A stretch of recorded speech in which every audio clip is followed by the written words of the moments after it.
Hello and a very good morning to you.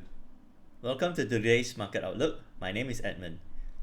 For those who are new to these daily analysis videos, it is actually separated into two portions. The first part, we call it market drivers, news and also event updates for the market day. The second part is actually a technical analysis where we will be analyzing the price action and also understanding the latest sentiment regarding certain financial instruments such as the UK pound, the euro dollar, gold prices, and also oil prices. So, for those of you who want to search these videos on YouTube, just type in my name first, Edmund Tan, followed by the date such as Edmund Tan and 10th of July. Okay, and it will appear these particular videos. So let us get started for today. Today is a Wednesday, 10th of June 2020. We had some minor data coming up from China this morning at 9:30 a.m. China released the consumer price index numbers. It was just a tad below market expectations, coming in at 2.4%, below market expectations of 2.7%. Towards the afternoon, at about 2:45 p.m. local Singapore and Malaysia time, we will be having some French industrial production data coming out at 2:45 p.m. So nothing major to shout about for the UK and European trading sessions. However, again, we still expect some market movements to occur from 2 to 4 p.m., just like what happened yesterday. So yesterday, the UK pound moved down about total of 110 pips from early in the morning at about 10 a.m. all the way until evening at about 7 p.m. And of course, it moved back up again during the US market session. So we're going to have a look at the technical charts later. So let us just focus on the news and events first. At 8:30 p.m., we will be having some consumer price index numbers from the US. And also at 10:30 p.m., we will be having the crude oil inventories. So for today, besides some minor data from Europe, US, and also crude oil inventories numbers, the main focus will be on the FOMC statement, which will be released at 2 a.m. Thursday morning, 2 a.m. local Singapore and Malaysia time, and it will be followed up by a press conference.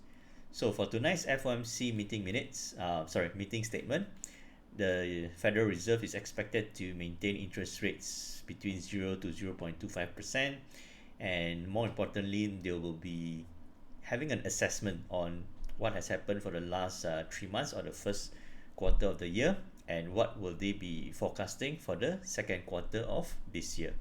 And of course, besides maintaining interest rates, they are likely to share more information or more details regarding their lending programs, or even considering what they may do moving forward, or even looking into yield curve control. Okay.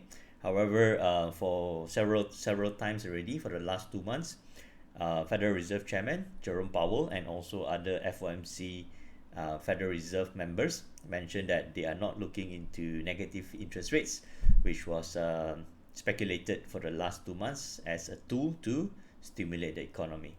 Okay, so watch out for this event, 2 a.m. local Singapore and Malaysia time. Possibly markets will start to move and react at about easily from 7 to 9 p.m. tonight, leading up towards this event, and possibly at about 12 a.m., 2 hours before the event, we should see some chart patterns and market movements also in response or in anticipation of this FOMC statement. Okay. So we're going to look at the technical charts shortly, because I believe that pictures speaks 1,000 words. So the technical charts will show us a lot of what has happened to the US dollar over the last 2 weeks, and also for yesterday. Okay, but as a recap, the US dollar continues to weaken after consolidating for 2 days.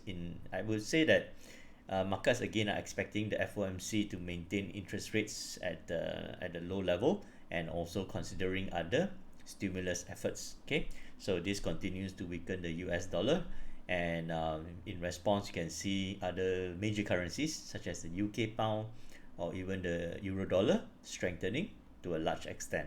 Okay, Yesterday's minor economic data results was the Eurozone's quarterly gross domestic product, okay, coming in at negative 3.6%, beating expectations of a negative 3.8% reading. Okay, so the reading was marginally better, and again, over the last 3 weeks now, we are starting to see economic data coming up from China, US, and also from Europe and the UK to be improving.